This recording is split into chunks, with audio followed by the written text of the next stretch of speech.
오늘 본문은 바울이 고린도 교회에 좀 가장 실제적인 내용을 전달하는 부분입니다. 그 내용은 식사 문제입니다. 특별하게 이 식사 문제를 다루는데 더 정확하게는 성만찬입니다. 우리가 성만찬을 생각할 때에는 여러분들이 이제 늘 성찬식 때 보시는 것처럼 목사님들이 가운을 입고 장로님들이 가운을 입고 나오셔서 이렇게 집기를 가지시고 여러분들에게 잔과 떡을 나눠주시는 모습을 떠올리실 겁니다. 그런데 초대교회의 성만찬 모습은 우리가 지금 아는 것과는 많이 다릅니다. 성만찬은 단순하게 이 예식만 행하는 것이 아니라 여기에는 애찬이 같이 포함되어 있습니다. 초대교회의 연구를 하시는 분들이 많이들 이 내용을 풀어서 어떻게 예배를 했을까 고민하다가 1세기 교회 이야기라는 책을 냈는데 그 가운데 로버트 뱅크스는 그 내용을 이렇게 좀 소개합니다. 처음으로는 떡을 뗍니다. 오늘 우리가 말씀 가운데 읽은 것처럼 주님께서 우리를 위하여 찢으신 몸이다 하면서 떡을 떼고 그 떡을 하나씩 전달하면서 그 떡을 한 떡을 나누어 가지는 형제 자매라는 것을 기억하게 합니다.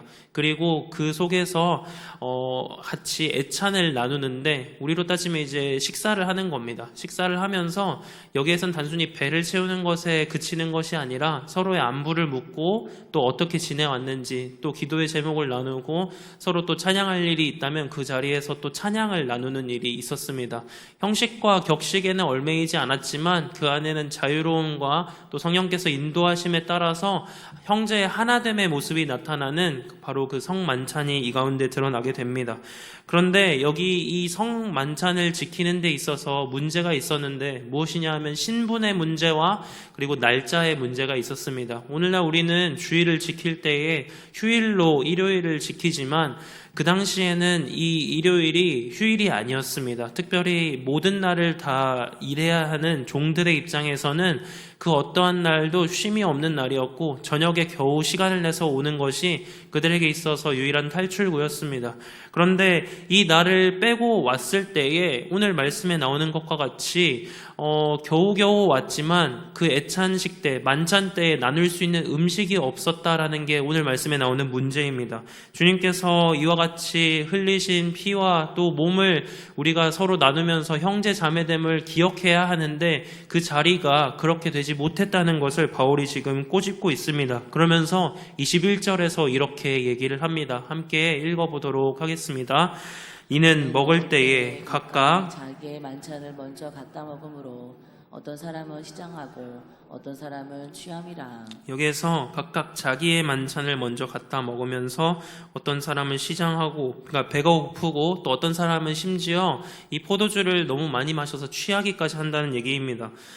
누군가는 배를 든든하게 채우고 있는 반면에 누군가는 배를 곪고 있는 이러한 성만찬이 과연 올바른 교회의 모습인가? 바울은 지금 여기에 대하여서 문제 제기를 하고 있습니다.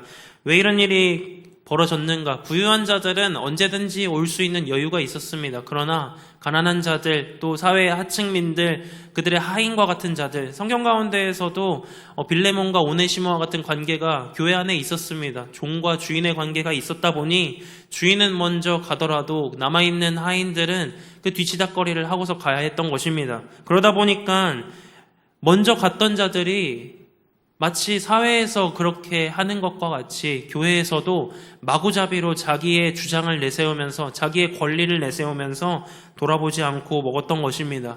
이러한 모습에 대해서 바울이 22절에 이렇게 질책을 합니다. 한번 읽어보겠습니다.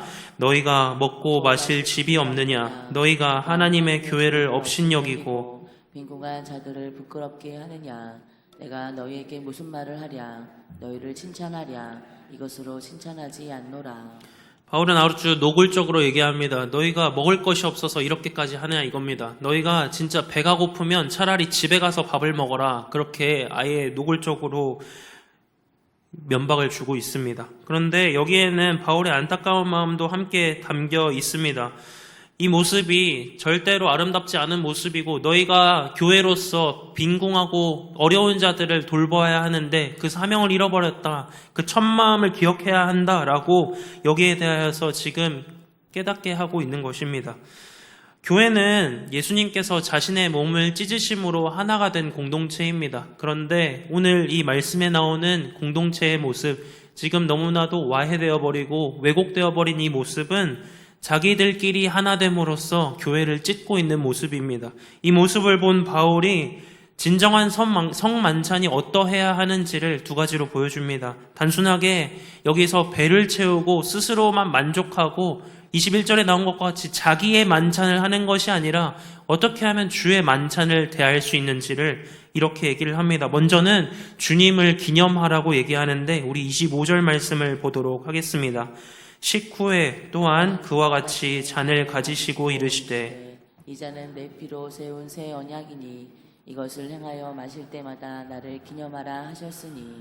사실 이 말씀을 바울이 할 수 있는 권리가 없다고 하면 없을 수도 있습니다. 왜냐하면 바울은 실제로 이 자리에 없었기 때문입니다. 이 말씀은 예수님께서 성만찬, 마지막 만찬을 하실 때에 제자들에게서 말씀하셨던 말씀입니다. 잔을 나누시면서 이 잔은 내 피로 세운 새 언약이다 하시는 이 말씀을 제자들을 통해서 바울은 들었을 것입니다. 아나니아를 통하여서 그의 눈이 회복되고 그리고 복음에 대해서 다시 한번 불타는 심령을 가지게 된 이후로 바울은 그 가운데에 자신이 목숨을 바쳐서 따라가야 할 길이 어떠한 길인지를 하나하나씩 배웠을 것입니다. 그리고 그 또한 이 성만찬에 참여했을 겁니다. 그때의 감격을 돌이키면서 바울은 어쩌면 지금 이 성도들에게 이렇게 얘기하는 겁니다. 너희는 진짜로 이 잔을 나누면서 예수 그리스도의 그 죽음과 부활을 기념하고 있느냐 이렇게 되새기는 것입니다. 우리는 예수님의 새 언약을 기억하는 공동체입니다. 예수님의 새 언약은 누구든지 예수 그리스도의 피로 죄 씻음을 받으면 구원받을 수 있다는 것을 믿는 공동체입니다. 그리고 이 성찬에 참여함으로써 누가 여기에 더 기여했는가, 누가 여기에 음식을 더 많이 가져왔는가, 누가 여기에 어떠한 물질을 제공했는가를 기념하는 것이 중요한 것이 아니라 여기에는 주님만이 기념되어야 한다는 것을 알려주고 있습니다. 그런데 고린도 교회의 애찬을 들여다보았을 때 그러지 않았던 모습이 이 가운데 여실히 드러났던 것입니다. 분명하게 부유한 자들이 조금 더 냈을 겁니다. 부유한 자들이 가진 것들을 조금 더 나누면서 그들의 명분을 주장했을지도 모릅니다. 그런데 은연중에 그들의 식탁 가운데에 배제되는 이들이 발생하고 소외당하는 이들이 나오고 이 모습을 보면서 여기에 진짜 주의 만찬이 맞는지를 바울이 질문하는 것입니다. 그렇지 않다면 이것은 너희의 만찬에 불과하다라는 것을 꼬집고 있는 것입니다. 또한 두 번째로 진정한 성만찬이 어떠해야 하는가, 여기에 이어서 기념하는 것과 더불어 주의 죽으심을 전해야 한다라고 26절에 얘기를 합니다. 함께 26절 말씀을 읽어보겠습니다. 너희가 이 떡을 먹으며 이 잔을 마실 때마다 주의 죽으심을 그가 오실 때까지 전하는 것이니라. 새 언약은 그 구원을 기념하고 다음으로는 전해야 합니다. 전하려면 교회 안에 아름다운 모습이 있어야 합니다. 교회 안에 뭔가 전할 만한 모습이 있어야 합니다. 그리고 전하기 위해서는 내 것을 나누어야 합니다. 움켜쥐고서 내 것이라고 독차지하고서 그것을 나눈다는 것은 어불성설입니다. 내가 손해를 보더라도, 내가 차라리 조금 더 기다리더라도 그것을 위하여서 희생해야 한다는 말입니다. 그런데 오늘 이 말씀 가운데 나오는 공동체는 기다리지도 않았고, 그리고 이 가운데에 전하기 위한 모습도 드러나지 않았습니다. 성만찬 이 애찬 가운데에는 믿지 않는 신자들도 참여했습니다.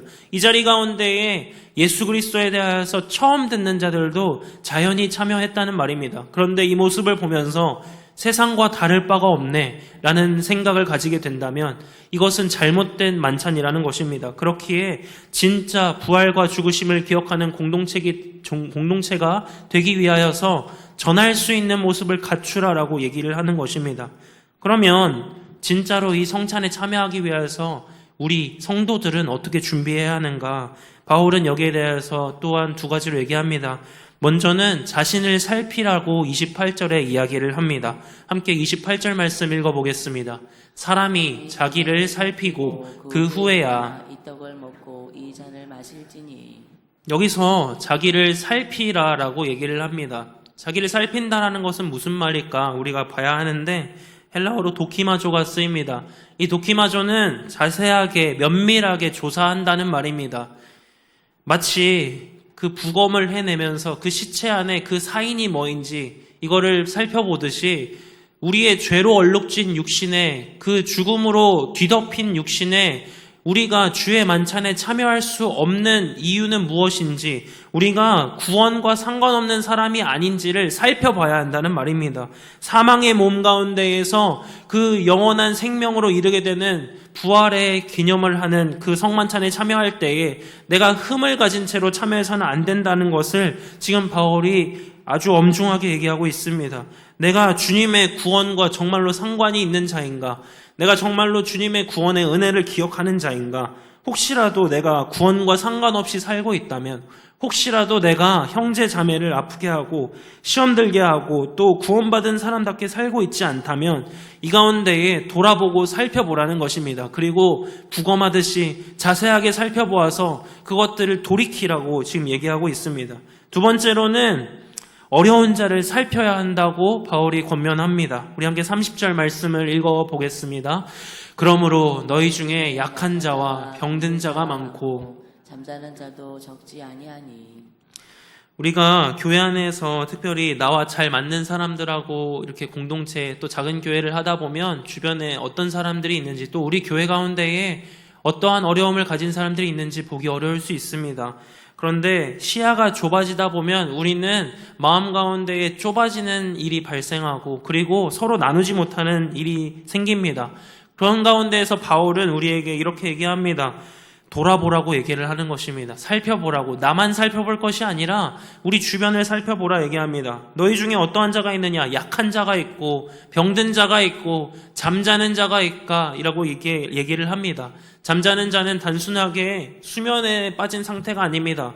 영적으로 깊은 잠 가운데 빠져서 주님의 음성을 듣지도 못하고 주님의 말씀 가운데 반응하지 못하는 자들을 얘기하고 있습니다. 이러한 이들을 바라볼 때 너희가 어떠한 마음의 변화라도 없으면, 어떠한 마음의 찔림과 아픔도 없으면 너희는 한 몸이 아니다라는 것입니다.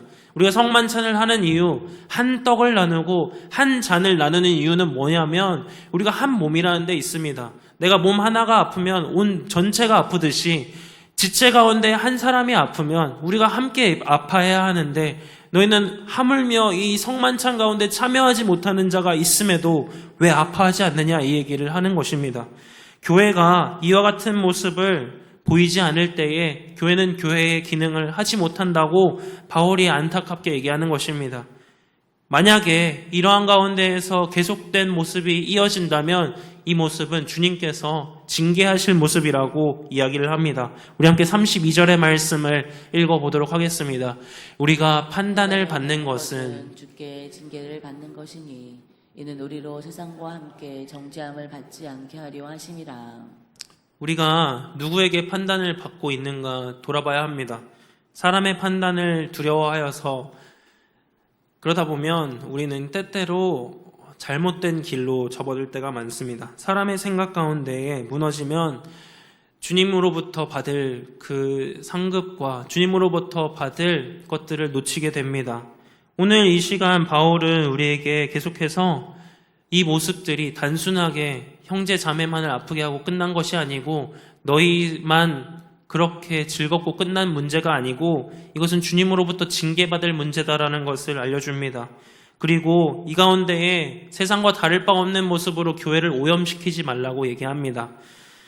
말씀을 마치겠습니다. 저는 오늘 이 말씀을 보면서 우리 모습, 우리 교회를 좀 돌아보면 좋겠습니다. 우리는 서로를 살피는 교회인가, 아니면 나와 맞는 사람들만 살피는 교회인가, 이 모습을 좀 돌아보았으면 좋겠습니다. 그리고 오늘 하루 우리 주변에 주님께서 보게 하시는 지체들, 아파하고 연약한 지체들을 돌아보면서 주님의 사랑으로 회복해 나가시고 온전한 교회로 회복되어 한 몸과 한 지체를 이루어가는 우리 삼성교회 되기를 간절히 축원합니다.